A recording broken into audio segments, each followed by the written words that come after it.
India മുന്നണിക്കെതിരെ India മുന്നണി അതാണ് ഇപ്പോൾ ഡൽഹിയിൽ നടന്നുകൊണ്ടിരിക്കുന്നത്. അതിൻ്റെ നിർണായക യോഗം നടക്കുകയാണ്. 23 പാർട്ടികൾ ചേർന്നിട്ടുള്ള ഒരു യോഗം. ആ യോഗത്തിന് കോൺഗ്രസിനും രാഹുൽ ഗാന്ധിക്കും എതിരെ പോസ്റ്ററുകൾ നടന്നിരിക്കുകയാണ്.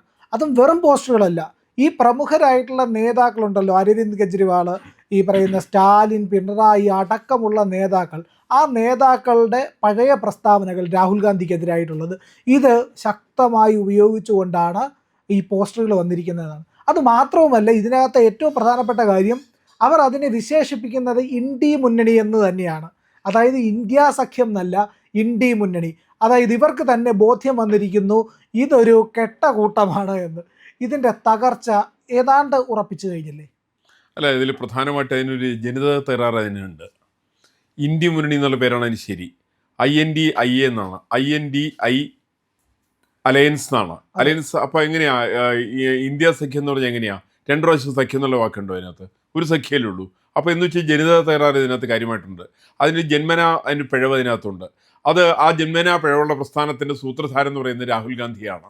ഈ രാഹുൽ ഗാന്ധിക്ക് സാമാന്യം യാതൊരു ബോധവുമില്ല. അതുകൊണ്ട് അദ്ദേഹത്തിന് ഒന്നും പറഞ്ഞാൽ മനസ്സിലാവില്ല. ഈ പേരിട്ട കാര്യങ്ങളടക്കം ജോർജ് സോറോസിൻ്റെ താല്പര്യപ്രകാരം ഇടുന്ന പേരുകളാണ്. ഇന്ത്യയിലുള്ള 23 പ്രസ്ഥാനങ്ങളാണ് മറ്റോ അതിനകത്തുള്ളത്. ഈ 23 പ്രസ്ഥാനങ്ങൾക്ക് ഇതിനകത്ത് ഈ തരം പേരുകളിട്ട് ആര് പങ്കുള്ളതായിട്ട് എനിക്ക് അറിഞ്ഞുകൂടാ. ആരൊക്കെയായിരുന്നു നേതാക്കന്മാരുടെ? നമ്മൾ ഓരോ പാർട്ടികളൊന്നും എടുത്തു നോക്കി വളരെ രസകരമായുള്ള സംഭവമാണ്. ഇതിനകത്തൊക്കെ കുടുംബ താവഴി കാത്തുരക്ഷിക്കുന്ന ആളുകൾക്കാണ് ഈ മുന്നണിക്കകത്ത് പെർമിഷൻ ഉള്ളത്. എല്ലാവരും അങ്ങനെയാണ്. രാഹുൽ ഗാന്ധി അച്ഛൻ വഴി കിട്ടുക, മറ്റേ അമ്മ വഴി കിട്ടിയത്, അമ്മൂമ്മ വഴി കിട്ടിയത്, മുത്തച്ഛൻ വഴി കിട്ടിയിട്ടുള്ളത്. അങ്ങനത്തെ ഒരു പ്രസ്ഥാനമാണ് കോൺഗ്രസ്. അഖിലേഷ് യാദവിൻ്റെ പ്രസ്ഥാനം എങ്ങനെയാണ്. അതേപോലെ തന്നെ മമതാ ബാനർജി, അഭിഷേക് ബാനർജി കൊണ്ടിരുന്ന ആ ഒരു താവഴിയിലാണ്. സ്റ്റാലിന് കിട്ടുന്നത് കരുണാനിധിയുടെ ബാക്ക്ഗ്രൗണ്ടിൽ കൂടിയാണ്. എന്ന് വെച്ചാൽ ഈ പ്രസ്ഥാനത്തിനകത്ത് സ്വന്തമായിട്ടുള്ള വ്യക്തിത്വമുള്ള ഒരാളും ഈ പ്രസ്ഥാനത്തിനകത്ത് ഇല്ല എന്നുള്ളതാണ് വസ്തുത. അപ്പോൾ അതുകൊണ്ട് തന്നെ വ്യക്തിത്വമില്ലാത്ത പ്രസ്ഥാനത്തിൽ പ്രവർത്തിക്കുന്ന ആളുകളുള്ള സംവിധാനങ്ങളുടെയൊക്കെ സവിശേഷത ഇതിനൊന്നും കാലത്ത് അതിജീവിക്കാൻ സാധ്യമല്ല. കാരണം ഇതിനകത്ത് വ്യക്തിത്വമില്ല. ഇപ്പോൾ നമ്മൾ തെരഞ്ഞെടുപ്പ് എടുത്തു നോക്ക്. ഇന്ത്യ മുന്നണിയിലെ പ്രധാനപ്പെട്ട കക്ഷികൾ ആരൊക്കെയാണ്? ഒന്ന് ആദ്യം തുടങ്ങി വെച്ചത് നിതീഷ് കുമാറാണ് ബീഹാറിൽ. ആ തുടങ്ങി ഒരാഴ്ച കഴിഞ്ഞ് പുള്ളി സ്ഥലം വിട്ട് പുള്ളി BJP സഖ്യത്തിൽ ചേർന്നു. അതാണ് ഇതിന് ജനിതക തകരാറെന്ന് ഞാൻ പ്രധാനമായിട്ട് ഉദ്ദേശിക്കാൻ കാരണം അതാണ്. അത് കഴിഞ്ഞ് ഇപ്പോൾ ആരൊക്കെ ഉണ്ടായിരുന്നത്? മമതാ ബാനർജി ഉണ്ടായിരുന്നു. ബംഗാളിൽ അവർ നില എന്തായി? അവർ 8 നില പൊട്ടി. അത് മമതാ ബാനർജി അടക്കം തോറ്റുപോയി. അത്രയ്ക്ക് പരമദയനീയമായി തീർന്നു ആ പ്രസ്ഥാനത്തിൻ്റെ കഥ. സമാനമായിട്ടുള്ള രീതിയിൽ ഇവിടെ തമിഴ്നാട്ടിലെടുത്ത് നോക്ക്. അവിടെ സ്റ്റാലിൻ്റെ പ്രസ്ഥാനം തകർന്നു കഴിഞ്ഞു. ആ സ്റ്റാലിൻ്റെ പ്രസ്ഥാനത്തിന് യാതൊരു ഗതിയും കിട്ടിയില്ല. അവിടെയും മൂന്നാമത് വന്ന കക്ഷി ഒരുപക്ഷെ പ്രതീക്ഷിക്കാതിരുന്ന രീതിയിലുള്ള വിജയുടെ പ്രസ്ഥാനത്തിന് അധികാരത്തിലെത്താൻ സാധിക്കുന്നത് എങ്ങനെയാണ്? DMK ജയിച്ചില്ല, അണ്ണാ DMK സഖ്യം ജയിച്ചില്ല. മൂന്നാമത്തെ ഒരു കക്ഷിക്ക് അവിടെ അധികാരത്തിലെത്താൻ വേണ്ടി സാധിച്ചു എന്നുള്ളത് ഈ പറയുന്ന ഇന്ത്യ മുന്നണിയുടെ വലിയ പ്രശ്നമാണ്. എന്ന് മാത്രമല്ല, ആ കാലത്ത് ഇന്ത്യ മുന്നണിയുടെ കൂടെ ആരൊക്കെ ഉണ്ടായിരുന്നു? അവിടെ കമ്മ്യൂണിസ്റ്റുകാരുണ്ടായിരുന്നു, CPM-കാരുണ്ടായിരുന്നു, CPI-കാരുണ്ടായിരുന്നു, മുസ്ലിം ലീഗ് ഉണ്ടായിരുന്നു, കോൺഗ്രസ്സുകാരുണ്ടായിരുന്നു. ഈ പ്രസ്ഥാനമൊക്കെ ഈ അടിപടലം മാറുകയാണ്. എന്ന് വെച്ചാൽ ഇന്ത്യ മുന്നണി എന്ന് പറയുന്ന മുന്നണിയുടെ പ്രധാനപ്പെട്ട അടിസ്ഥാന സ്വഭാവം ഭരണത്തോടുള്ള ആർത്തിയാണ്. ഈ എല്ലാവർക്കും ആർത്തിയാണ്. കോൺഗ്രസ്സുകാരന് ആർത്തിയാണ്. 2 മന്ത്രിസ്ഥാനം കിട്ടിയാൽ മതി, അവരെവിടെ വേണമെങ്കിലും പോകാൻ തയ്യാറാവും. കമ്മ്യൂണിസ്റ്റുകാർ പറഞ്ഞത് ഞങ്ങൾക്ക് അധികാരം വേണ്ട, പക്ഷെ ഞങ്ങൾ പുറത്തുനിന്ന് പിന്തുണച്ചോളാം. ലീഗുകാരന് ആർത്തിയുണ്ട്. ഈ മന്ത്രിസ്ഥാനം ഇല്ലാതെ ലീഗുകാരന് ജീവിക്കാൻ നിവൃത്തിയില്ല. ഉടനെ ലീഗുകാരന് മന്ത്രിസ്ഥാനം കൊടുക്കുന്നത്. അങ്ങനെ ഇന്ത്യ മുന്നണിക്കകത്തുള്ള മുഴുവൻ ആളുകളും ഇത്തരത്തിൽ അധികാരത്തെ വച്ചുകൊണ്ട് തന്നെയാണ് തമിഴ്നാട്ടിലെ മാത്രമല്ല മുഴുവൻ ഭാരതത്തിലുണ്ടായിട്ടുള്ളത്. കേരളത്തിലെ അവസ്ഥ നമുക്കൊന്ന് ആലോചിച്ച് നോക്കാം. കേരളത്തിൽ ആരൊക്കെ ഇന്ത്യ മുന്നണിയിലുള്ളത്? ഒന്ന് കോൺഗ്രസ്, മറ്റേത് CPM. ഈ രണ്ടുപേരും തമ്മിലൂടെ ഭയങ്കര അടിയാണ്, പൂരടിയാണ്. രാഹുൽ ഗാന്ധി ഇവിടെ വന്നിട്ട് പിണറായി വിജയന് തെറി പറയുന്നത്. അതേ ദിവസം പിണറായി വിജയൻ പോയിട്ട് അവിടെ പോയിട്ട് ഇന്ത്യ മുന്നണിയുടെ യോഗത്തിൽ പങ്കെടുക്കുന്നത്. എന്നിട്ട് രാഹുൽ ഗാന്ധിൻ്റെ ഏറ്റവും വലിയ നേതാവെന്ന് പറയുന്നു. രാഹുൽ ഗാന്ധിയും സഹോദരി പ്രിയങ്ക ഗാന്ധിയും അമ്മ സോണിയാഗാന്ധിയും ഒരേപോലെ തന്നെ പിണറായി വിജയന് ചീത്ത പറയുകയും കമ്മ്യൂണിസ്റ്റുകാരുടെ ഭരണം കേരളത്തിൽ നിന്ന് അവസാനിപ്പിക്കണമെന്ന് ആവശ്യപ്പെടുകയും ചെയ്യുന്നു. എന്ന് ഞങ്ങൾ ഇന്ത്യ മുന്നണി എന്നാ പറയുക. അപ്പോൾ ഇന്ത്യ മുന്നണിയെ സംബന്ധിച്ച് പ്രധാനമായിട്ടുള്ളത് അതിൻ്റെ ഘടകകക്ഷികളിൽ തന്നെ ഒരു അടുപ്പം അവർ തമ്മിലില്ല, ഒരു ഇഴയെടുപ്പം അവർ തമ്മിലില്ല, ഒരു മുന്നണിയുടെ യാതൊരു ലക്ഷണം അവരെ സംബന്ധിച്ചില്ല, ഒരു മിനിമം പരിപാടി അവരെ സംബന്ധിച്ചില്ല. ആകെ ഒറ്റ മിനിമം പരിപാടിയുള്ളൂ, എങ്ങനെ വന്നാൽ ഞങ്ങൾക്കൊക്കെ ഭരണം കിട്ടണം. അത് ഞങ്ങളിൽ തന്നെ വേറെ ആരും. ഈ ചില പ്രസ്ഥാനങ്ങളെ സംബന്ധിച്ച് പറയാറുണ്ടേ, ആദ്യം അവർ എതിരാളികളോട് വഴക്കിടുന്ന പറയുക, എതിരാളികളെ കിട്ടിയില്ലെങ്കിൽ അവർ സ്വയം വഴക്കിടും. അങ്ങനെ ചില ആളുകളുണ്ട്. ഈ ഗണത്തിൽപ്പെട്ടവരാണ് ഇന്ത്യ മുന്നണിക്ക് എന്നും ആവശ്യമായിട്ടുള്ളത് വഴക്കാണ് അവരുടെ അടിസ്ഥാന സ്വഭാവം. സംഘർഷമാണ് അവരുടെ അടിത്തറ ശരിക്കതാണ്. അങ്ങനെയുള്ള പ്രസ്ഥാനത്തെ സംബന്ധിച്ച് ഒരിക്കലും ഈ ഭാരതം പോലെയുള്ളൊരു വലിയ രാജ്യത്തെ സംബന്ധിച്ച് രാജ്യവിരുദ്ധ ശക്തികളുടെ കൂടാരമാണ് ഇന്ത്യ മുന്നണി. അതിനകത്ത് അവർക്ക് ഭാരതത്തിന് താല്പര്യമൊന്നും അവർക്ക് സംരക്ഷിക്കാനില്ല. അവർക്ക് ആകെ സംരക്ഷിക്കാൻ താല്പര്യമുള്ളത് അവരുടെ താല്പര്യങ്ങളാണ്. രാഹുൽ ഗാന്ധിക്ക് ഒറ്റ താല്പര്യമുള്ളൂ, പ്രിയങ്ക ഗാന്ധി വന്നില്ലെങ്കിലും കുഴപ്പമില്ല, സോണിയാഗാന്ധി വന്നില്ലെങ്കിലും കുഴപ്പമില്ല, എനിക്ക് ഇന്ത്യയുടെ പ്രധാനമന്ത്രിയാവണം. കോൺഗ്രസിന് എന്ത് സംഭവിച്ചാലും അദ്ദേഹത്തിന് വിരോധമില്ല. സമാനം തന്നെയാണ് അതിൽ മറ്റുള്ള പാർട്ടിക്കാര്. മമതാ ബാനർജിയുടെ ലക്ഷ്യം എന്താ? മമതാ ബാനർജിക്ക് ഇന്ത്യ 2 or 3 ആയിട്ട് വെട്ടിമുറിച്ചാലും ഒരു മടിയില്ല. ആകെയുള്ളത് ഞാൻ ബംഗാളിന് മുഖ്യമന്ത്രിയാവണം, എനിക്ക് ശേഷം എൻ്റെ മരുമകനായിരിക്കുന്ന അഭിഷേക് ബാനർജി മുഖ്യമന്ത്രിയാവണം. ഈ താല്പര്യങ്ങളാണ് അവരെ ഭരിക്കുന്നത്. സ്റ്റാലിനെ സംബന്ധിച്ച് എന്താ ഉള്ളത്?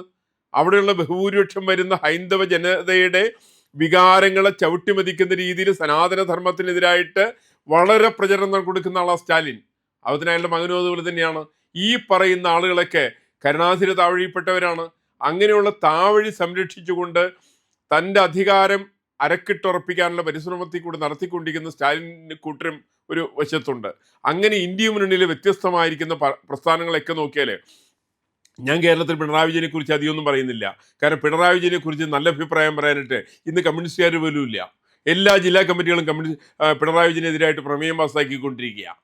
ഈ പറയുന്ന പിണറായി വിജയനാണ് ഈ നാടിൻ്റെ നാശത്തിന് കാരണമെന്ന്, അദ്ദേഹം നടത്തിയിരിക്കുന്ന അയ്യപ്പ സംഗമത്തിൻ്റെ ഗതികളെ സംബന്ധിച്ച്, അദ്ദേഹം നടത്തിയിരിക്കുന്ന വെള്ളാപ്പള്ളി നടേശനായിട്ടുള്ള ബന്ധത്തെക്കുറിച്ച്, ഇതിനെക്കുറിച്ചൊക്കെ കമ്മ്യൂണിസ്റ്റുകാർക്ക് തന്നെ ആക്ഷേപമുണ്ട്. കമ്മ്യൂണിസ്റ്റുകാർക്ക് ആക്ഷേപമുണ്ട്, ഇടതുമുന്നണിയിലെ ഘടകകക്ഷിയായിരിക്കുന്ന CPIക്ക് ആക്ഷേപമുണ്ട്, എല്ലാവർക്കും ആക്ഷേപമുണ്ട്. CPMൻ്റെ ഓരോ ജില്ലാ കമ്മിറ്റിയും ഓരോരുത്തരായിക്കൊണ്ട് പിണറായി വിജയനെതിരായിട്ട് പ്രമേയം പാസ്സാക്കിക്കൊണ്ടിരിക്കുന്ന കാലമാണ്.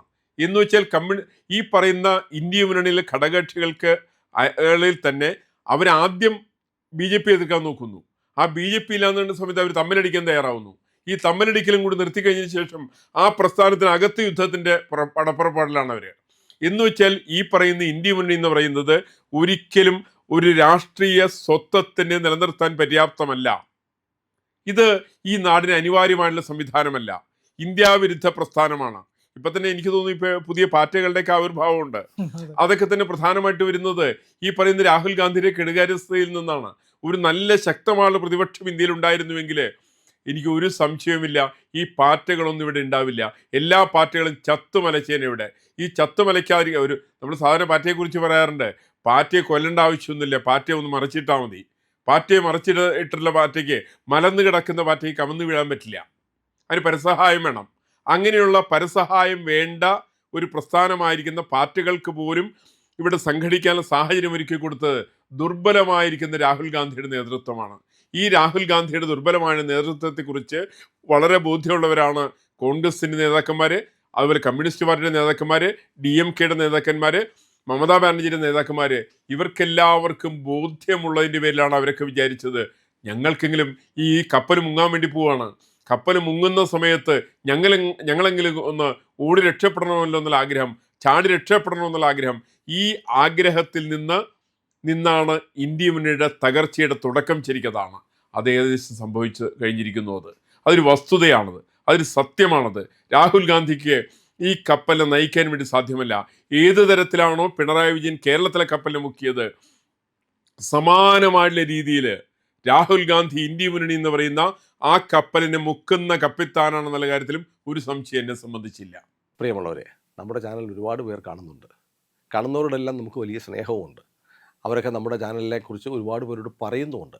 പക്ഷേ ഒരു കാര്യം, നമ്മൾ കാണുന്നവരുടെ എണ്ണം അനുസരിച്ച് ചാനലിൻ്റെ സബ്സ്ക്രിപ്ഷൻ കൂടുന്നില്ല. എന്താ കാര്യം എന്നറിയാമോ? നമ്മൾ കണ്ടിട്ട് അങ്ങ് പെട്ടെന്ന് തിരിച്ചു പോവുക. പക്ഷേ കണ്ടതിന് ശേഷം ഒരു നിമിഷം നിൽക്കുക. നമ്മുടെ ചാനലിൻ്റെ IND എന്ന് പറയുന്ന ലോഗോ ഇല്ലേ, അവിടെ ഒന്ന് വിരലമർത്തിയാൽ ചാനലിൻ്റെ ഫീഡ് തുറന്നു വരും. അവിടെ സബ്സ്ക്രൈബ് എന്നൊരു നീല നിറത്തിലുള്ള ബാറുണ്ട്, അവിടെ ജസ്റ്റ് ഒന്ന് തൊടുക. തൊട്ടടുത്തൊരു മണിയുടെ ചിത്രമുണ്ട്, ബെല്ലൈക്കൺ, അവിടെ ഒന്ന് തൊട്ടാൽ നിങ്ങൾക്ക് നമ്മുടെ എല്ലാ വീഡിയോകളും കാണാനുള്ള നോട്ടിഫിക്കേഷൻ കിട്ടും. മാത്രമല്ല ചാനലിൻ്റെ ഒരു സബ്സ്ക്രൈബറായി മാറുകയും ചെയ്യും. അത് ഞങ്ങൾക്ക് വലിയ സഹായമായിരിക്കും. ഉറപ്പായിട്ടും അത് ചെയ്തിട്ടില്ല എങ്കിൽ ഇപ്പോൾ തന്നെ ഒന്ന് ചെയ്യണേ.